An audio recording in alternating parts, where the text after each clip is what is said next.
Hello everyone, it's episode 4 of the Front Page Podcast. Today we're a man down. It's Matt and myself. Hello Matt. Hello Ross. Cauley is off doing more important things, such as looking after his children. So we are without him, hopefully just for today. We have another guest today. Bringing guests thick and fast.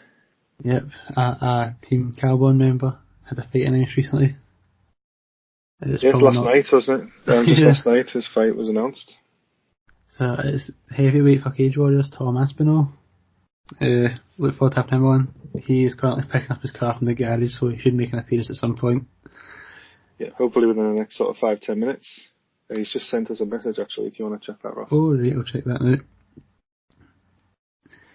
Well, in the meantime, on you go. On the subject of Team Calbon, I think the most sort of pressing thing to mention in the last sort of 24 hours or so is the absolute size and unit status of Darren Till at the minute, ahead of his debut at 185.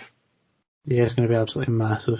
It'd be interesting to see what he actually fought at, what he weighed on Fight Night when he was at 170, because he was probably up definitely beyond 185 anyway. Yeah, but I mean, in those pictures he looks like 220, 225.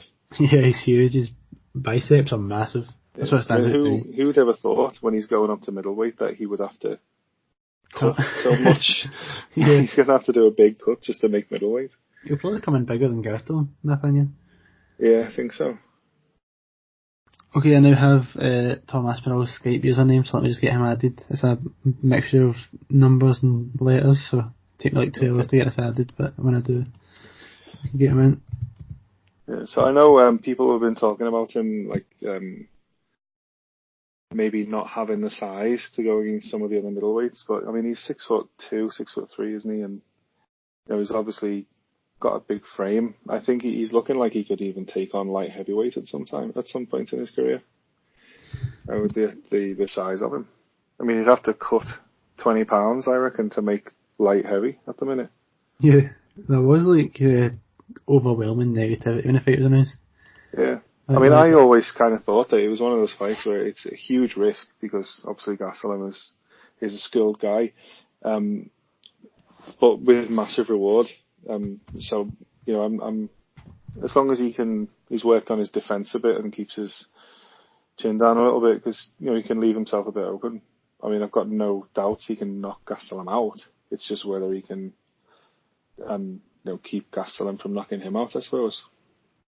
Yeah, true. And if he can do that and he can win, he's got a win in Madison Square Garden, and he's probably in the contention, or the talk at least, for being one of the next challengers for the middleweight belt. It looks like I'm going to be there to witness it as well, so quite exciting. Yes, we are. We'll try not to talk about that too much before, otherwise the green-eyed monster might take over.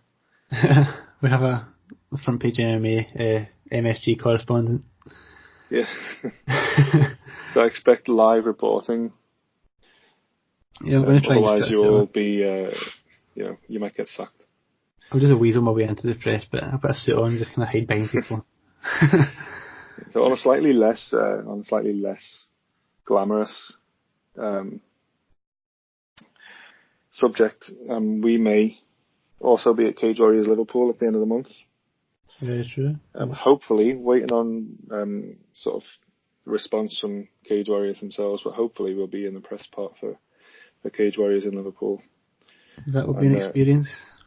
Where hopefully, announced yesterday, Tom Aspinall will be fighting in Liverpool. So Ben Hamuda, am I pronouncing that right? Ben Hamoud, I think, is it? Ben Hamuda? Yep. He says, he said he's ready, so we get him in and we can ask him about it instead. Yeah, we'll get him in. I'll add him to the chat now. Right, where are we? Tell him we're live. Yeah, I may as well. I forgot to give him the lowdown as well, that it was just audio and not camera. Because when Cal first joined and his face was there, it's quite awkward because none of us were there. He didn't seem to put him off though, did he? To be fair.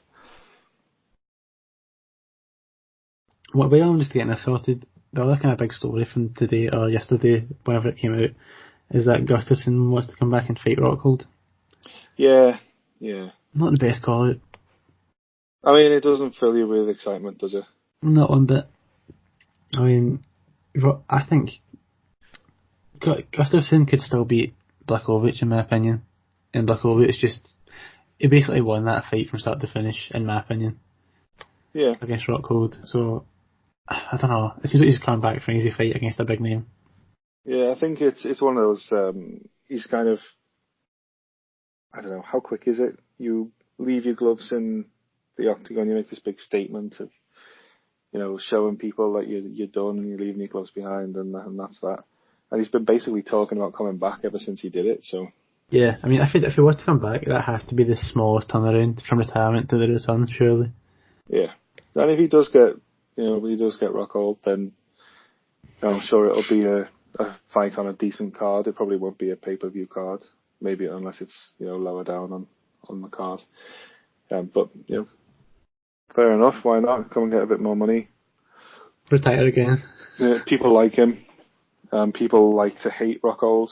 Yeah, I mean, I can still see Gustafsson dominating Rockhold, even worse than Blachowicz did.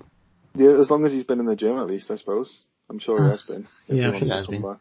So, yeah, I mean, Rockhold is, he doesn't seem to be able to take a shot anymore, so I'm sure that Gustafsson will land at least a few good ones on him. So, and you're probably right. He probably beat Blachowicz, and I wonder if he sees the light heavyweight division as a bit thin, and maybe he still thinks he's got a shot at getting another title fight down the line.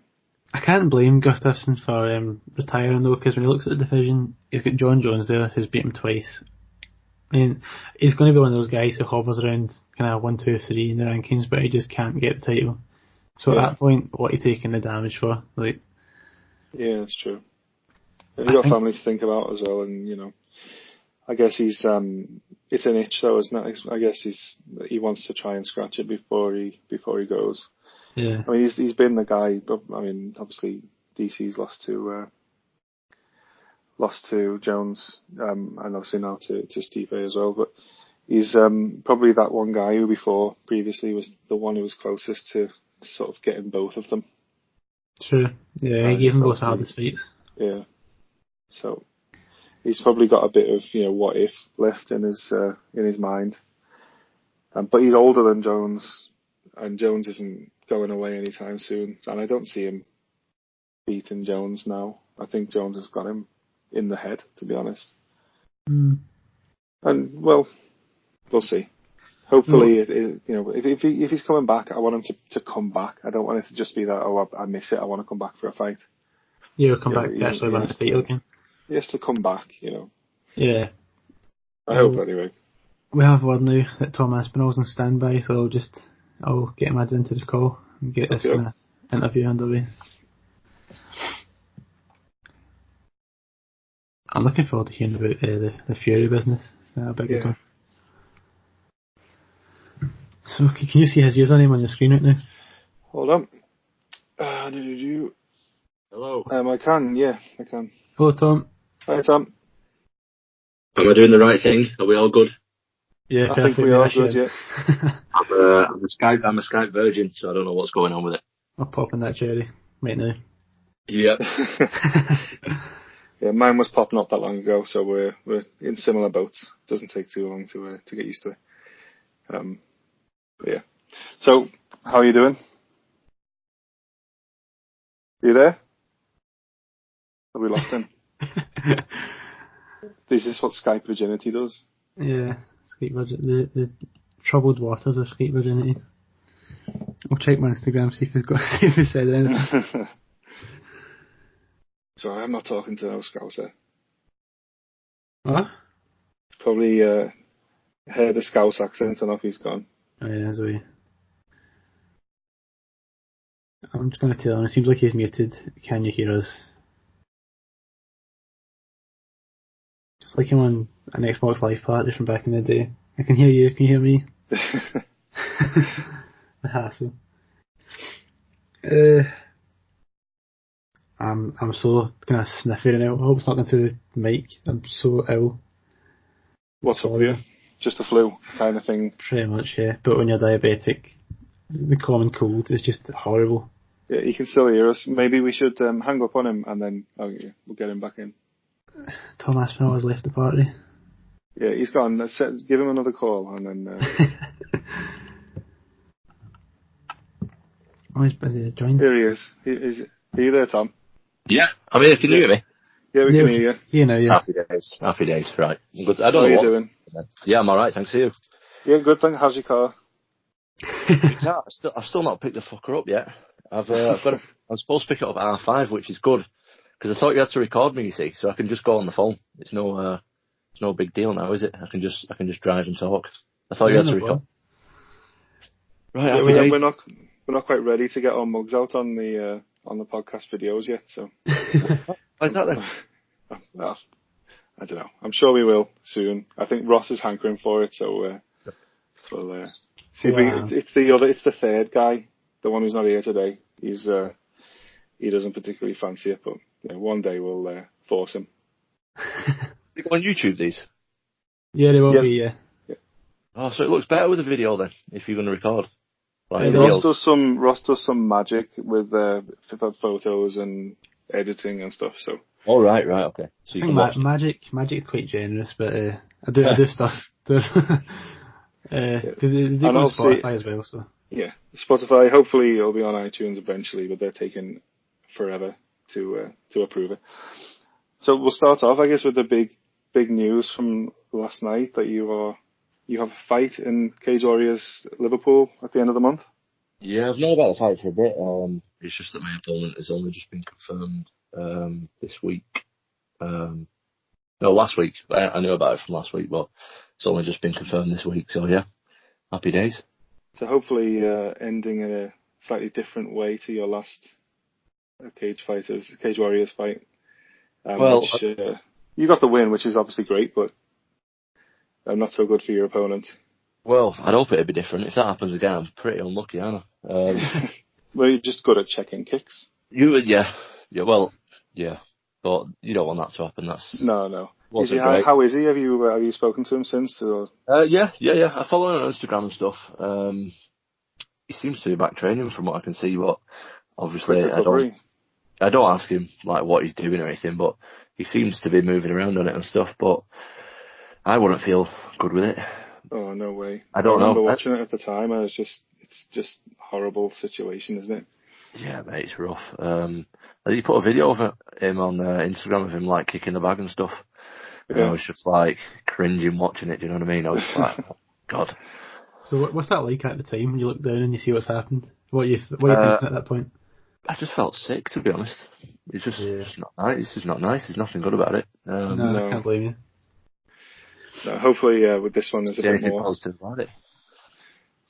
Well, I guess that's the main thing. People's fighters' safety is the big thing at the end of the day, isn't it? And we want to make sure everyone leaves the cage, cuts and bruises maybe, but no more than that really. So you want to work for 10 seconds and then be all right. Do you know what I mean? Just that's it. Yeah. So the ref to stop it and then that's it. But you don't want some like ongoing injury like that. It's going to be months and months or even years until it's all right. It's the last thing you want. Yeah. So it wasn't nice to watch. So you got another stand-up fighter. You say he's a Muay Thai specialist. Yeah, I think he's only had, from what I'm aware of, it's hard to tell with them French records because obviously MMA is still illegal in France. So yeah. I think they have a few fights and like they don't go on the pro MMA record. And anyway, I've heard he's like 4-0 or 5-0 in MMA, but he's had like 20 or 30 Thai boxing fights. So that's all I know of him. Basically, I've seen one video. So how are you gonna approach it? Because I know obviously you've got good jiu-jitsu skills, and are you gonna try and take him down with with all of his game being kind of stand up, or?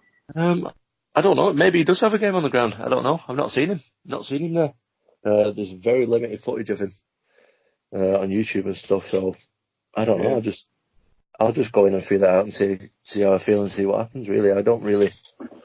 I just try and do what I do, to be honest, and just react as opposed to going in and think what I'm going to do too much before I'm just going in and just react to what they're doing. So just see how it goes.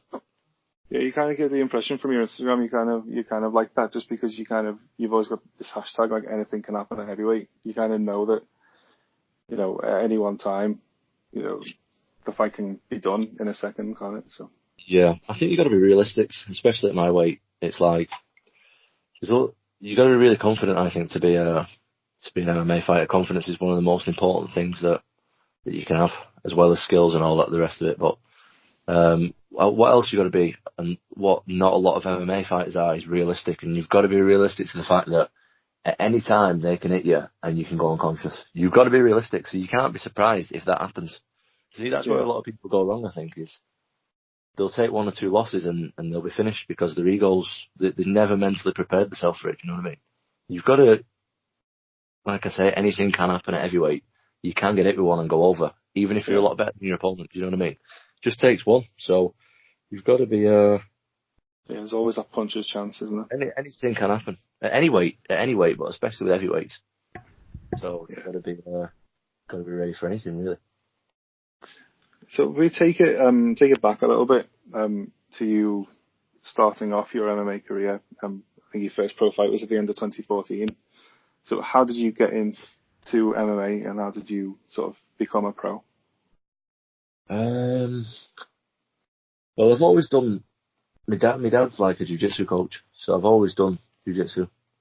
And then I've just done a bit of everything growing up, you know what I mean? A bit of boxing, a bit of Thai, a bit of wrestling, a bit of jiu-jitsu, just like competed at everything and enjoyed it. And then when I got old enough, I just thought, I want to just put it all together, do you know what I mean? It was like a natural progression. So I had like 9 amateur fights, won them all. I would have liked to have more, to be honest. I would have liked to have done 20 amateur fights, but there just wasn't enough opponents around at heavyweight at the time. So yeah, I had 9 amateur fights and then turned pro in, when was it, 2014, do you say? I think your first one was December 2014, I think. Your first pro fight. If Tapology has got you right. Yeah, my research, a lot of it comes from Tapology. So yeah, so you won with strikes after 20 seconds. That's probably why you don't remember it. Is he gone again? Have I lost him again? Yeah, I'll kick him out this time and add him back to try and minimise this space.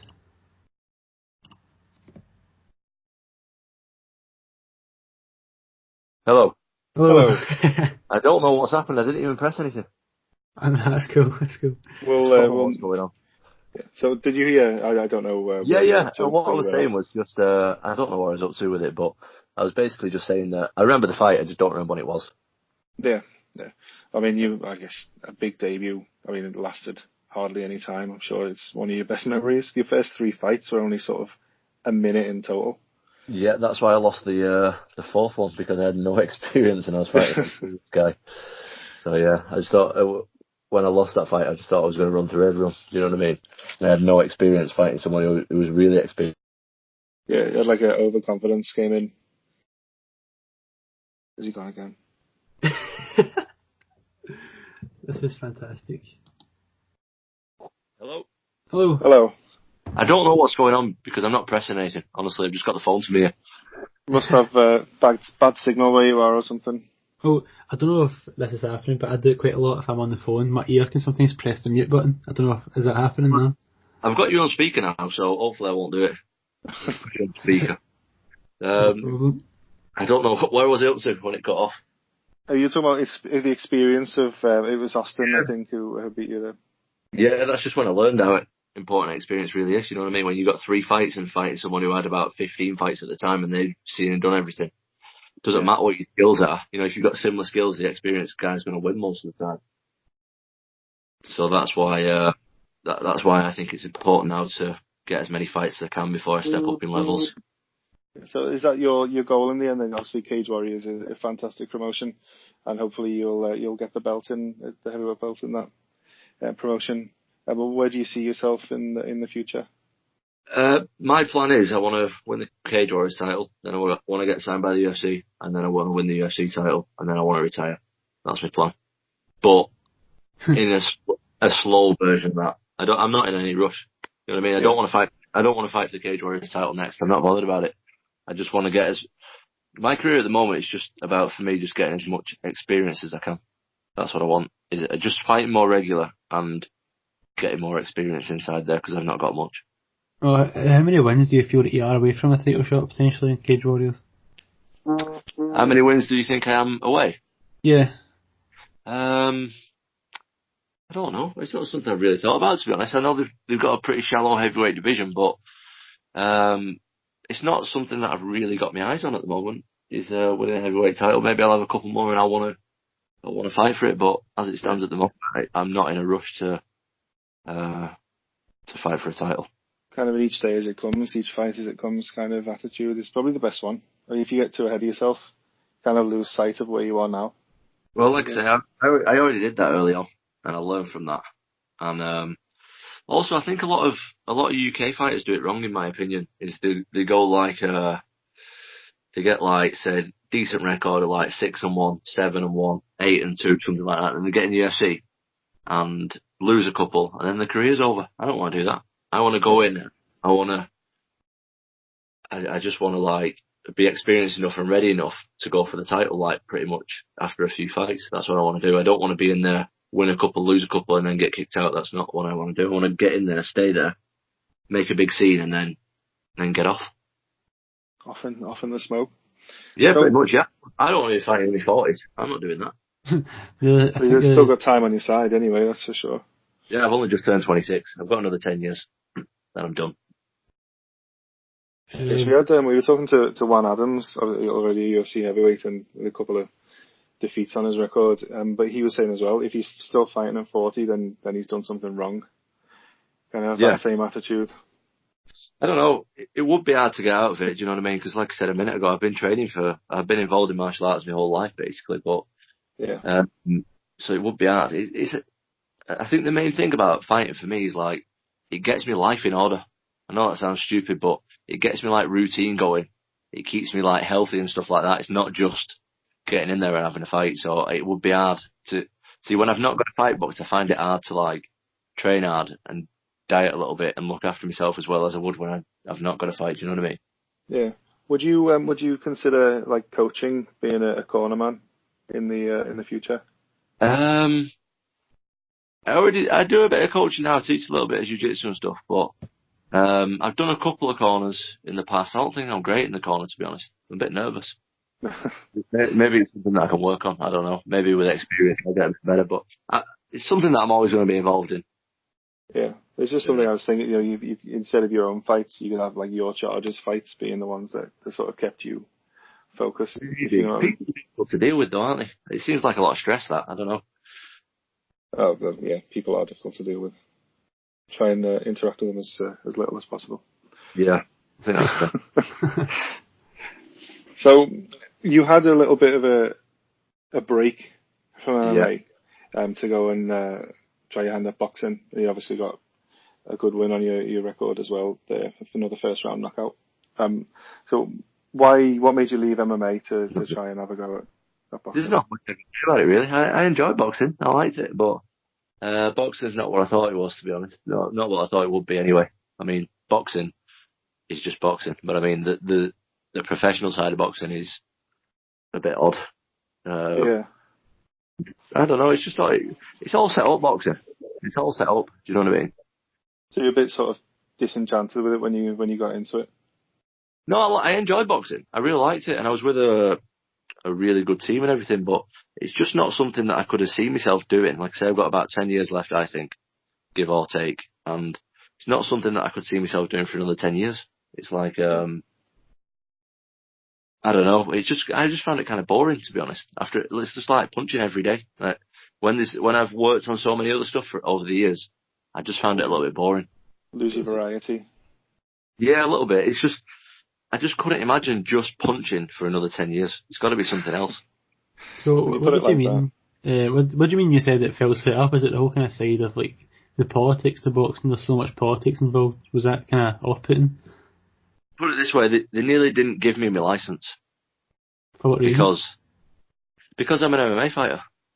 They only want people who have gone down like the amateur route of boxing.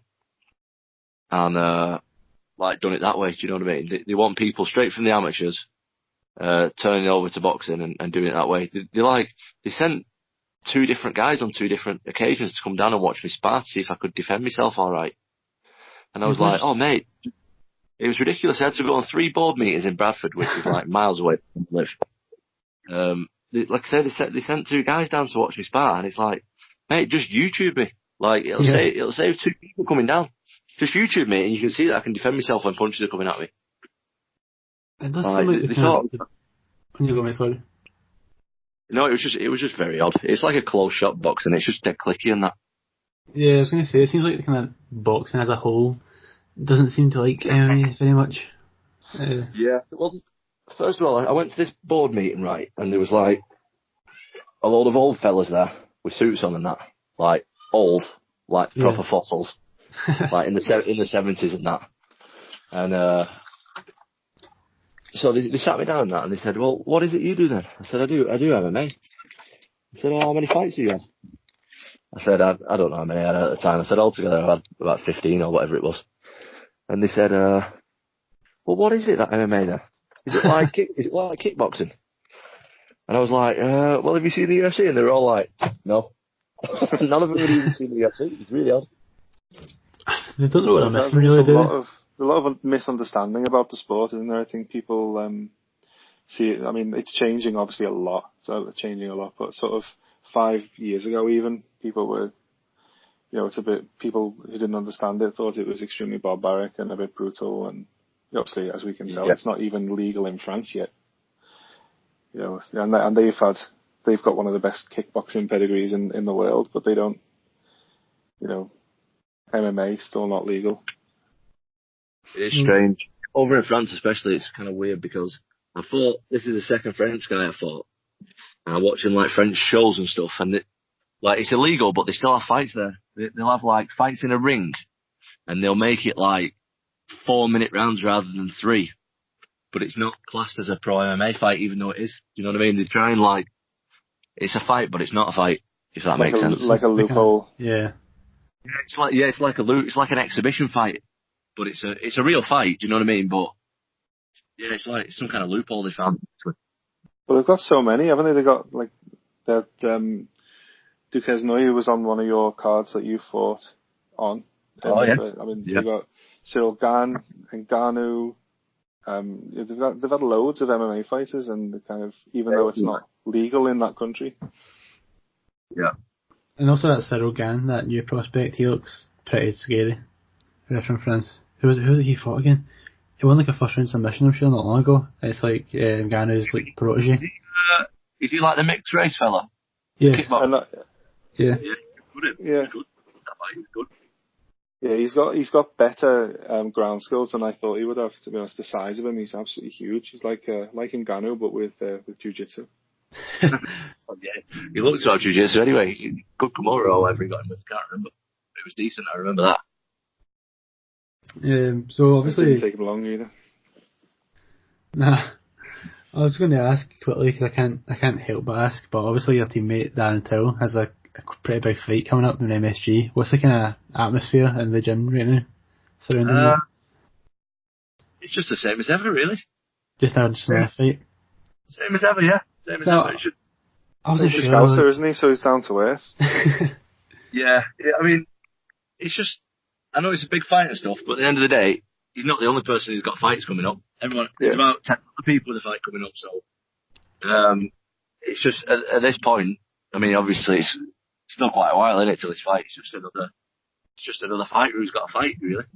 Yeah, one of the things I do. I mean, obviously, he's it's fair to say I think the most well known at the moment from Carbon. But I get the impression that every fighter in the gym, like from watching videos of the coaches and all that, every fighter is just treated the same as a fighter, and everybody puts the work in to help everybody else. Pretty much, yeah. And he's no different. Pretty much, that's the way it goes. Yeah, you're right. It's more just the fact that he's moving up to a new weight class and stuff, and like looking to bounce back from like 2 losses. I don't know if there's maybe like extra like motivation there, if there's something kind of different going on with this kind of new situation. Just working hard. He's working hard, but he always works hard. You know what I mean? He looks like a monster at the minute. Yeah, he looks huge. Yeah. He's in good shape. Yeah. Well, fingers crossed he gets us Scousers a win. And yeah. So, back to your sorry to jump around in the future and the past and stuff, but how did it come about that you got the opportunity to train with the Furies? Basically, Peter Fury, who's Tyson Fury's uncle, he's like a friend of my dad's, like a family friend. Alright. He needed some sparring at the time. I needed some sparring also, and started going down doing quite a bit of boxing sparring, and he just said, "Oh, why don't you give it a go for a bit?" So I said, "All right, we'll do." At the time in MMA, I was getting a lot of pull-ups, like I was struggling to get matches and stuff. So I said, "Oh, why don't you switch over to boxing and have a go at that?" So I did. That's how Helps to know people, I guess. Yeah. I mean, the heavyweight scene in boxing and MMA is pretty small anyway, so it's quite easy to do stuff like that if you know people. Yeah. I think we are losing you a little bit. I don't know if it's the speakerphone, possibly. You're losing me a little bit? Yeah, that's better, though. It's more kind of like fading in and out. I don't know if it's because you're driving, but it kind of goes a little bit later. Yeah, I've got to be at this garage before 6, so I'm on the way. Yeah, no worries, yeah.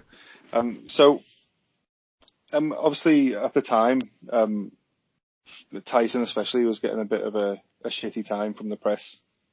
I think it's sort of leading up to that Klitschko fight where he was a bit misunderstood, I think, and maybe said some things he shouldn't have done in interviews and stuff. But what was he like to be around?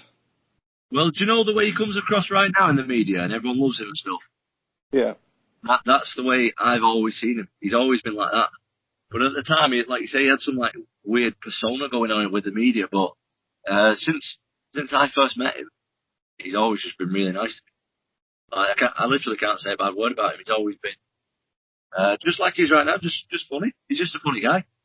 It's hard to see him now and think that that it's an act. You know what I mean? Like he does come across like quite genuinely. And obviously the things he's been through are obviously going to affect how he comes across now. The thing is with him is at the time he didn't really have a filter, so he was saying stuff that would be funny like in the gym with your mates, but then he'd say that on like a BBC interview, and then people would take it the wrong way. Do you know what I mean? So I think and obviously people didn't like him anyway, so he was he was getting a lot of hate for it, weren't he, at the time? Yeah, he's turned stuff around a lot, hasn't he? He's and now everyone can't wait to love him, which is a hell of a turnaround. Of course, well deserved though. Well deserved in my opinion. Well, it's hard to say he isn't the best heavyweight boxer in the world in the minute, isn't it? To be fair, skills wise, and he definitely is. I mean, obviously you got Wilder. The thing is, Tyson's miles better than him, but Wilder's got that thing where if he whacks you, that's it. Yeah. So he could always get knocked out of Wilder, but most of the time he's going to win. Do you know what I mean? Well, I struggle to think that Wilder could hit him harder than he hit him in that 11th round in the fight, and then he got up and outboxed him for the rest of the round. It's ridiculous. That was pretty full on. That was good stuff. You look at Tyson Fury. I think he's quite a far distance the most technically sound heavyweight boxer there is right now. Yeah, he's really good. He's really, really good. Especially when you see him in person, like up close. You really do see them, like how good he really is. I know you can't be too sort of judgmental before a fight comes along, but he's not going to have any trouble against this guy, is he? Otto Valline, whatever he's called, that he's got to fight before it comes to Wilder next year. To be honest, I've never seen him, so I don't know. It's one of those. I mean, he's obviously got some punching power, some skills. You don't get to sort of 16-0 in the pros without being a good boxer, but hopefully it's a good fight at least, and obviously we always back the Brits, so we'll have Fury win. Yeah, hopefully.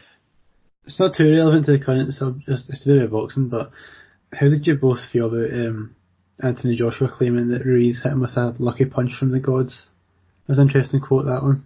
I think if the lucky punches are numbering towards 5 or 6, then maybe it's not entirely from the gods. And he was getting it a lot before that as well. So yeah, I don't know. I think I have money on Ruiz. I thought he was good beforehand, and I think he'll beat him again. I think Ruiz will do him again, definitely. Yeah, I think his skills are underrated, aren't they? I guess because they see him as the fat guy. If you know what I mean, it's kind of they don't respect his athletic ability because of how he looks. He's so quick. He's so quick. Yeah. Definitely. So it'll be a good one anyway. I'm looking forward to that one. Yeah. So you came back into MMA after your little foray into boxing, and it was a long time outside the cage. How did the opportunity with Cage Warriors come about? Well, I was supposed to come back a lot sooner, to be honest. I was supposed to come back like the year before, but I told my bicep and I had to have surgery on it. So I had like a year after that, basically. And then the opportunity with Cage Warriors was I just went in one day into the gym. The coach just said, got a fight for you on Cage Warriors. And I just said, okay. And that was it. Fair enough. Difficult negotiations then. What did you say, Ross? Sorry, man. No, I just said difficult negotiations then. Well, that's usually what, to be honest. Well, my dad is my coach as well. And Colin at Car1 is my coach as well. So they just discuss it between themselves, you know what I mean? And sort stuff out that way. And then they just basically tell me what I'm doing and I just say, okay. That's how it works. If it's your dad, he's got your best interests at heart as well. So yeah, definitely he make the same sort of decisions as you would, except obviously he's got maybe a lot more experience. No, you're right, 100%. Oh, I'm not sure how much time I have left. I know you need to go to the garage, Tom. I know Matt has to go to training, so there's one question I want to make sure I don't forget to ask, because I forgot to ask Eric Anders. And we're making it quite a tradition. We had Cal Eleanor tell us about having to borrow some random guy's bath in South Africa. We had one Adam sitting in the fetal position in a bath. So I want to ask you, do you have any like funny or interesting weight cutting stories that you can tell? Weight cutting stories? Yep. I don't cut weight. Don't cut any weight? No, I don't cut any weight. I suppose we're asking a heavyweight the wrong question in that. Well, have you witnessed a weight cutting interesting weight cutting situation? Preferably in Nightmare. Definitely witnessed some interesting weight cutting situations. Yeah, I'll tell you one. I don't think you'll appreciate that much if you listen to it, but I'll tell you. My mate Mike Grundy. Yes. Yeah. We were all fighting on a Bama card years ago. And I think it was because he used to fight at lightweight. I think it was his first time to feather. And so we weighed in and stuff. Like I say, I wasn't even cutting weight, so I was sweet. But I think it was Mike's first time, and then first time going to feather anyway. So then we went to this restaurant, just me, him, and his dad, and we got like a soup starter or something, and then like a main.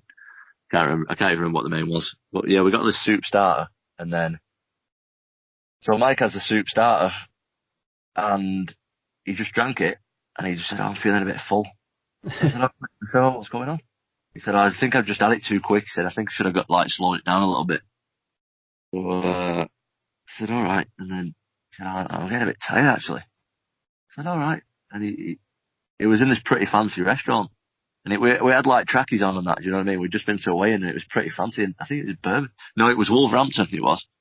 And then he said, I'm just going to put my head on the table a minute. He put his head on the table. Next minute, he's just like snoring and dribbling all over the table, like with trackies on, like on like a Friday night or something. It was busy. So that was a bit mad. But yeah, I've seen the odd person collapse on that, cutting weight. I'm just glad I don't have to do it, do you know what I mean? Yeah, it can be quite scary, I can imagine. For certain people anyway. Yeah, some of the weight that some people have to get through. I don't know. I'm not. I mean, it's easy for me to say because I don't have to do it, but I'm not convinced on weight cutting, to be honest with you. I just think like, what's the difference in weights? Most of the time, it's like between 5 and 7 kilo, is it, or something like that between the weights? Yeah. Yeah. If someone's 5 kilo heavier than you and you can't beat them, you mustn't be that good. Do you know what I mean? Just go up a weight if you're struggling that much. Yeah, I see. I tend to agree that, you know, I don't know if the process of how they do it is perfect, and I don't even know exactly what they do because it's behind closed doors, a lot of it. But the way that your one championship force you to come in at a certain level of hydration, so you don't, you know, it's not necessarily just for the health of the fighter, but also to make people fight it closer to the weight that they should be. Definitely. If you know what I mean. I mean, So I think, people have been nailed on. Like I said that about Mike, but like yeah, Mike, he's got it like perfect. He's not even struggling or anything. It's completely different to the way he was then. Like I say, this was a few years ago, and now I've seen him cut weight like not recently, but you know, in the last year or two, and he had it like no issues. well, he was supposed to be fighting last weekend, wasn't he? I was going to ask that. What happened to that fight? 'Cause I didn't even notice it was cancelled. I just realised there. I was like, I thought Mike Grundy was fighting. Yeah, he's injured. Fight off injury. Yeah, I totally missed that. But then I think but then Evolev's second opponent also pulled out as well. So. Uh-huh. Oh, so he didn't fight him, did he not? He didn't fight? No, he didn't fight in the end, no. Yeah, that's a shame. Yeah. Right. But that's what another name. I mean, you've surrounded yourself with some pretty. I mean, obviously Grundy's a top class wrestler, and you've got, you know, Colin's an amazing coach, and your dad's a jiu-jitsu guy, and you've got other members of Carbon Gym who are, you know, top class as well. You surrounded yourself with some pretty great people. Yeah. I like to. I mean, that's how you get good, isn't it? Hopefully. I hope so. Anyway.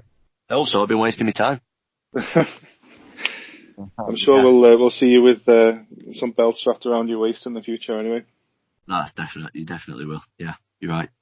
One kind of quick question before we kind of wrap things up is what was it? I had a complete mind blank. Oh yeah, right. So, how have you has anything kind of changed with the kind of overall popularity? Kind of low. I don't know what it's like in Liverpool, but the main kind of Cowburn members, such as yourself, and like, do you get recognised more around Liverpool now? That kind of Darren Till's kind of found this level of stardom.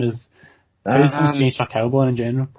To be honest, I don't spend any time in Liverpool. The only time that I spend there is training. I just drive to Liverpool, train, and then go home. I don't like going anywhere. So it's hard to tell. Like, I get recognised a bit near where I'm from, but not regularly. Do you know what I mean? Especially near me, it's like it's not very well recognised down there. Yeah. Well, I could answer that one since I do live in Liverpool. Yeah. And the fact, obviously we've always had a lot of boxers, and it was always been kind of a fighting town, as well as the football teams. And basically, if Mo Salah was walking down Bowl Street, for example, people would leave him alone. So I don't know if people would necessarily know that they're getting recognised. Right, yeah, I get you. So much, you know what I mean? But yeah, I think, I don't think that people would. I don't know. I might fangirl if I see someone walking down the road, but I think most people get left alone. Yeah, it's quite similar in Glasgow. It's kind of, you don't want to pester anyone. You don't want it to just be a pain, so you leave them be. We're too cool for that, aren't we? That's what it is. Basically. Just yeah. Right, boys, I got to go anyway because the garage is literally closing now, and the fella's coming out to get me. So no problem. I Hope apologise. everything's well with your car, and good luck in your fight. Right, Thanks for coming on, Tom. Cheers. Thank you. Right, that's quite good. Actually, that was really interesting. Yeah. Matt, you kind of have to run there as well for your training, so we'll kind of wrap things up quickly. So. Yeah, I've got a couple of minutes. Yeah. Couple of minutes.